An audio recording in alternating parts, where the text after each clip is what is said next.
Komunikasi sebagai landasan konseling. Konselor sebagai salah satu jenis profesi bantuan berada pada posisi yang sangat diminati pada dekade terakhir ini. Berbagai permasalahan yang muncul dalam tatanan kehidupan individu dan bermasyarakat menjadi salah satu alasan dari ketertarikan tersebut. Profesi ini secara profesional diselenggarakan oleh konselor yang bekerja secara perorangan ataupun kelompok. Konselor profesional merupakan seseorang yang menekuni salah satu jenis profesi penolong atau helper yang terlatih di bidang keterampilan konseling. Tujuan utama menggunakan keterampilan konseling adalah untuk membantu konseli mengembangkan keterampilan pribadi dan inner strength atau kekuatan batin, agar mereka dapat menciptakan kebahagiaan di dalam kehidupannya sendiri dan orang lain. Dengan demikian, keterampilan konseling digunakan oleh para konselor profesional untuk membantu individu atau kelompok agar memiliki kemampuan secara mandiri, memberdayakan, dan menolong dirinya sendiri. Hal itu secara langsung berkaitan dengan tujuan akhir proses konseling.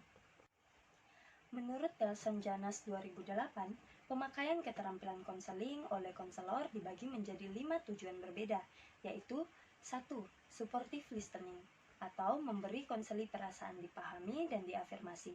2. Mengelola situasi bermasalah. 3. Problem management. 4. Mengubah keterampilan-keterampilan konseli yang menciptakan masalah bagi konseli. 5. Mewujudkan perubahan falsafah hidup. Menurut Capuzzi dan Gross 2013, keterampilan konseling terbagi menjadi 2, yaitu keterampilan dasar dan keterampilan lanjutan. Keterampilan dasar konseling terdiri dari 1. Keterampilan penampilan, meliputi kontak mata, bahasa tubuh, jarak, tekanan suara, dan alur verbal. Yang kedua, keterampilan mendengar dasar, meliputi pengamatan terhadap konseli, perilaku verbal, dorongan, parafrasa, dan membuat kesimpulan, refleksi perasaan, dan mengajukan pertanyaan.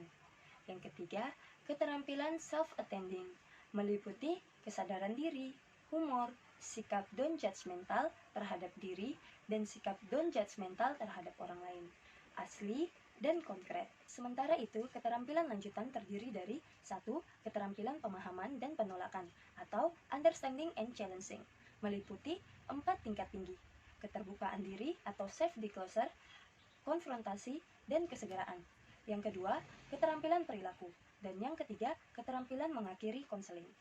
Neurak 2012 menguraikan terdapat 4 pengelompokan utama keterampilan yang digunakan konselor dalam proses konseling, yaitu 1. Keterampilan dasar terdiri dari mendengarkan, empati, dan pemahaman mendalam, serta diam.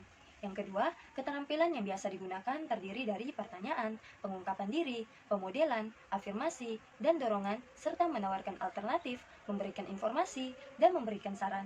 Yang ketiga, keterampilan lanjutan yang biasa digunakan terdiri dari konfrontasi, penafsiran, dan kolaborasi. Yang keempat, keterampilan konseling lanjutan dan spesialis, terdiri dari penggunaan metafora, hipotesis, keterampilan strategis, metode restrukturisasi, kognitif, narasi dan cerita, terapi sentuhan, paradoxical intention, bermain peran, berbagai teknik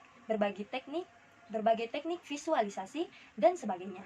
Secara implisit, dapat dicermati bahwa sebagian besar keterampilan-keterampilan yang dikemukakan tersebut melibatkan kemampuan konselor dalam berkomunikasi. Salah satu bahasan yang lebih konkret tentang penerapan sejumlah keterampilan komunikasi dikemukakan oleh Nelson Janas 2008, yaitu 1. Komunikasi verbal. Komunikasi verbal atau percakapan terdiri atas pesan-pesan yang dikirim oleh konselor kepada konseli dengan menggunakan kata-kata. Dimensi komunikasi verbal meliputi bahasa, isi, frekuensi pembicaraan, dan kepemilikan atas perbendaharaan kata-kata. Dimensi bahasa tidak hanya meliputi jenis bahasa, tetapi juga mencakup elemen seperti gaya bahasa, formal atau informal yang digunakan. 2. Komunikasi vokal. Komunikasi vokal konselor dapat menyampaikan tentang apa yang sesungguhnya dirasakan dan seberapa responsif konselor secara emosional memahami perasaan konseli. Komunikasi vokal mencakup 5 dimensi, yaitu volume, artikulasi, nada, penekanan, dan kecepatan berbicara. 3. Komunikasi tubuh. Komunikasi tubuh terdiri atas pesan-pesan yang dikirim oleh anggota tubuh, yaitu ekspresi wajah, tatapan, kontak mata, gestur, postur, atau posisi tubuh, kedekatan secara fisik, pakaian, dan cara berdandan.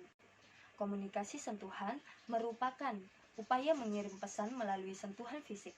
Beberapa hal yang perlu jadi perhatian terkait komunikasi sentuhan, yaitu bagian tubuh apa yang digunakan konselor untuk menyentuh, bagian tubuh konseli yang disentuh dan seberapa lembut dan tegas sentuhan tersebut. 5. Komunikasi mengambil tindakan. Komunikasi mengambil tindakan berupa pesan-pesan yang disampaikan konselor dalam situasi tidak bertatap muka, misalnya mengirimkan catatan tindak lanjut kepada konseli. Dari paparan tersebut, diperoleh gambaran yang luas tentang keterampilan komunikasi yang digunakan dalam penyelenggaraan konseling. Secara garis besar, komunikasi tersebut melibatkan aspek verbal, vokal, tubuh, sentuhan, dan tindakan dengan penekanan-penekanan yang spesifik pada masing-masingnya.